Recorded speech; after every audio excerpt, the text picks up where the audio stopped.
It's always a good day when the Cowboys lose. It is Friday, it's the end of the work week, and we are 2 sleeps away from the kickoff versus the Los Angeles Chargers at FedEx Field, and I couldn't be more excited for that game. Before we get into today's video, I want to tell you guys that I have another preview video coming out tomorrow with Chargers Unleashed, a group of Chargers fans that are podcast and YouTubers, and they were kind enough to come on my channel. I'll be doing the collab later tonight, and you guys see that on Saturday. So make sure you guys have post notifications on, and you are subscribed to the channel so you get notified when I upload the video when I'm collabing with these Chargers YouTubers. Thank you, and now let's get straight into my preview. So Washington, LA.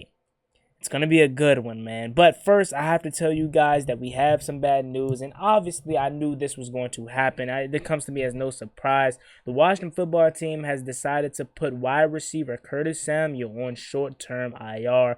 I knew this was going to come. When we saw the guy really look discomfortable in practice after running a route in warm-ups, I knew this was coming. It was no shot that he was playing week 1. And this is the best case scenario. Let him heal up for 4 more weeks, and hopefully he can be healthy and ready to rock and roll versus, I want to say, the New Orleans Saints in week 5, but more than likely he's able to come off injury reserve when we go travel to Atlanta, but I'm thinking he's going to be ready for week 5, and hopefully he's 100%. Like I said, he sustained this injury back in May. It's almost, it's 4 months, 5 months ago he sustained this injury, and he's still not 100% healthy. So yeah, 4 weeks will help, but is it really going to help?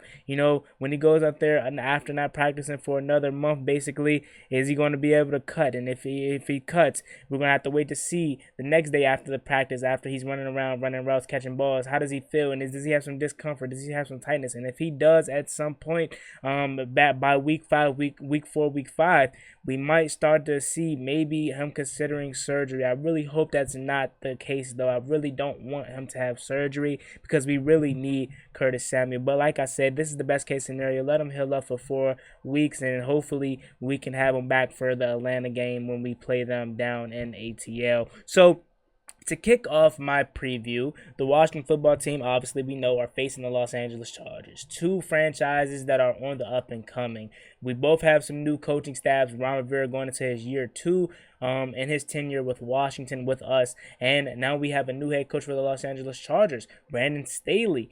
He's going in his first year with the Los Angeles Chargers. And when you look at the Los Angeles Chargers, I do think they are a good team. However, they didn't play any of their key guys in preseason, so I do think that's going to play a factor, at least to start the game. I think there might be a little bit of rust over there with Justin Herbert and Keenan Allen, their chemistry, and maybe, they've been practicing, obviously, and Keenan Allen said, and of course he's going to say this, he's not going to say, yeah, we're going to be rusty, but of course he said, I don't think it's going to be any rust, because we've been practicing this football at the end of the day, which is true, but I do think, especially with some of their new guys, getting the chemistry down with Justin Herbert in game, it can be tough for them, and I could see them having some rust to wipe off, and I think they may have a slow first quarter, and us Washington, we have to pounce on that, because these guys, when they get going, this offense is really good, and I believe Austin Eckler is set to play, so this offense is really, really good. You know what I'm saying? And when they're in their groove, they can be very hard to stop. So I do want to catch them while they're down in the first quarter when they're still a little bit rusty, not playing their starters the whole from, preseason, or at least their key guys. I do want to pounce on them while they're down. So when you look at some of their key players, Derwin James is healthy. He's out there, and the dude is so good. One of the best safeties in the league when he is healthy. And you look at Joey Bosa, one of the best premier pass rushers in all of football. You look on the offensive side of the ball, baby GOAT Justin Herbert. I do think Justin Herbert is going to be really, really good. It's no question. The guy set numerous rookie records last year. I do think he's going to be really good, and it's going to be a test for our defense early and often. They made the case last year that we didn't play no good quarterbacks for real. We played Brady in the playoffs. We played Ben Roethlisberger in the regular season, and we beat them. We played Joe Burrow prior to his injury. Other than that, we played the Ben DiNucci's, the Andy Daltons of the world, and the Daniel Jones. Even though Daniel Jones, in my opinion, is better than both of those guys I named, but he isn't no Justin Herbert, and that is for sure. So we're going to get a test early and often, and it's going to be like this all season long, because we have the Justin Herberts, the Patrick Mahomes, the Derek Carr, Carrs, the Aaron Rodgers, the Tom Brady's again, the Russell Wilsons, the Dak Prescott's twice, Daniel Jones twice, even though I don't think he is that good. He still is a solid NFL quarterback. So we have a very hard task ahead of us this season, and we're getting it started early with the week 1 matchup versus Justin Herbert. But moral of the story, I think Justin Herbert's going to be really good. Then you move to their wide receiving core. I kept calling the guy Tyrell Williams in my last video. I knew it was Mike Williams. I don't know why I kept saying Tyrell Williams, but Mike Williams straight out of Clemson, a really solid, tall guy, 6'5", able to just throw it up to him, and he's going to come down with it 99.9% of the time. Then you look at Keenan Allen, who is criminally underrated. I think he's one of the best wide receivers in all of football, but he just doesn't get the the recognition like the DeAndre Hopkins, like the Devontae Adams, like the Stephon Diggs of the world. But Keenan Allen is so good, man. He has great hands, great route running. The guy can do it all. But I do think when you look at the Chargers offense, their weakness may be tight end. Yeah, they have Jared Cook, but he's very old, but he still can be a really solid red zone threat. But if I'm looking at their offense, I think that may be their weakest position is tight end, just because Jared Cook is so old. Like I said, I'm not saying he can't do anything,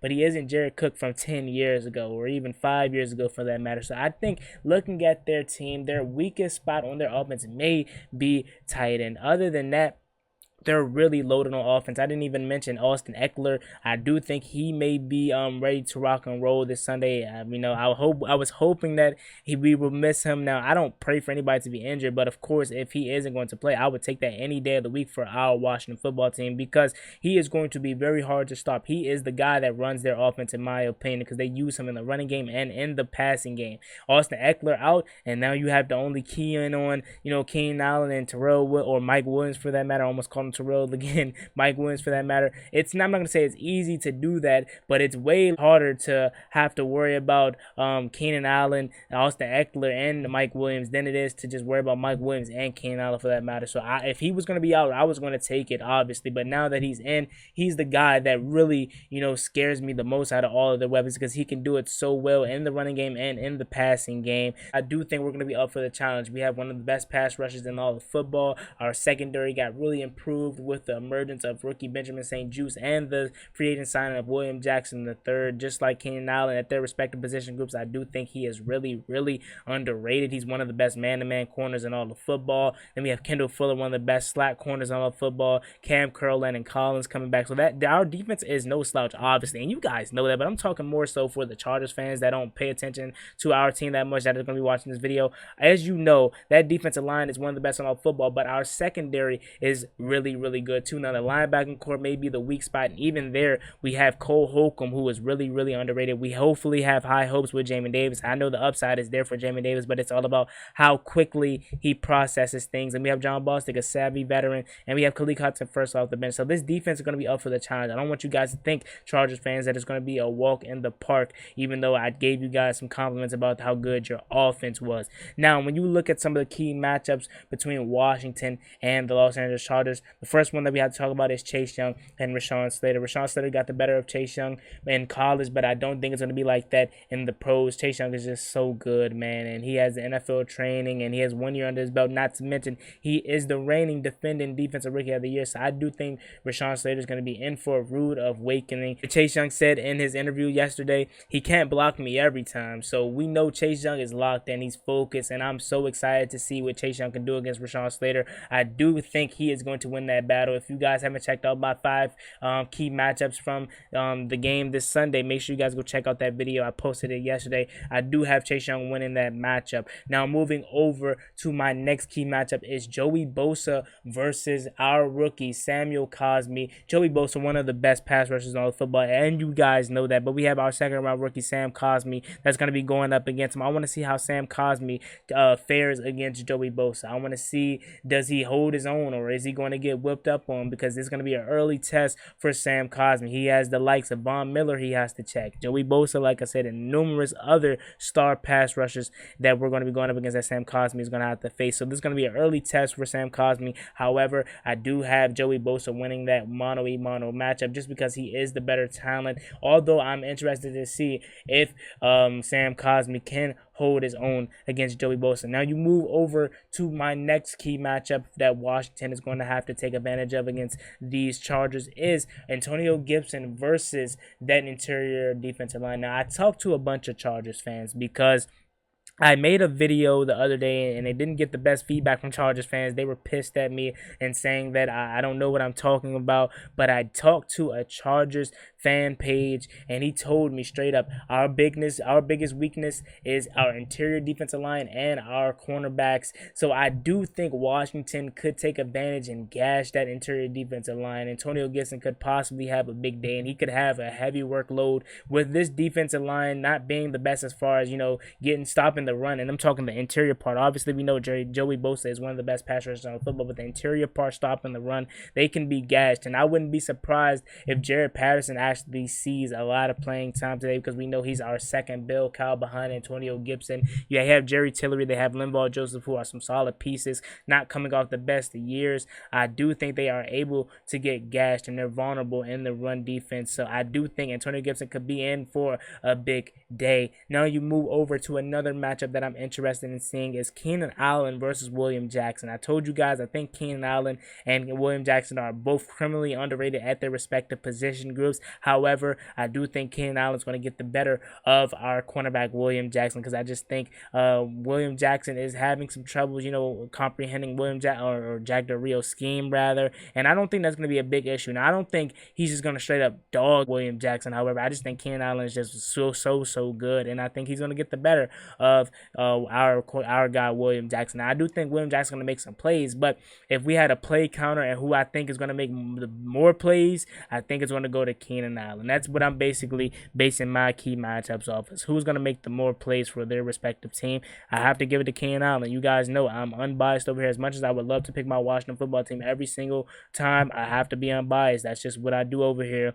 So I do have Keenan Allen winning that matchup. Now you move over to their best corner, Mike Davis versus Terry McLaurin. I have Terry McLaurin winning that matchup. Terry McLaurin has never got shut down in my eyes. The only time I've seen Terry McLaurin get shut down is when 3 people were on him, and that was in the Steelers game. I know a lot of people can say Jair Alexander is a guy that really shut him down, and Terry McLaurin said it himself. He's probably the toughest corner he faced. However, in that game in 2019, Terry McLaurin still had a nice couple grabs against Jair Alexander, and he had a touchdown at the end of the game too. So Jair Alexander didn't really completely shut him down. However, he is probably Terry McLaurin's, toughest matchup. I would probably say Darius Slay too because he sees him so often since he's been in this league and now he plays in our division. However, Terry McLaurin still did Darius Slay in. So I haven't seen Terry McLaurin get shut down yet, and I don't think it's going to be the case either to kick off the season. However, Mike Davis is coming off of one of his best years, if not his best year, as a cornerback in the National Football League. So I do think it's going to be a good matchup. However, I'm getting the edge to Terry McLaurin. So I do think this is going to be a good game, man. It's going to be an excellent game from both standpoints, from both teams. But I got to give the edge to my burgundy and gold. There you have it. My prediction for week 1 is Washington winning this game. I think we're overall the better team as a whole, even with Curtis Samuel out. Although that offense is really good, we have one of the best defenses on football. And our offense is getting slept on, led by Fitzpatrick. We have to really tune down on the turnovers. If Fitzpatrick can go, 3 touchdowns and give me 250 and no turnovers, we're in good position to win this game. Or even if he has to throw his 1 pick, we're all good. Just take care of the ball and limit the turnovers. So there you have it. That is my week 1 preview. I have us winning this game. Let me know how you guys feel about my prediction and who do you have winning this game this Sunday? Our burgundy and gold, or if you think the Chargers are going to beat us, let me know down below. As always, it's me, your boy Juangotti. Like, comment, subscribe. Help to Washington football team. I'm out. Peace.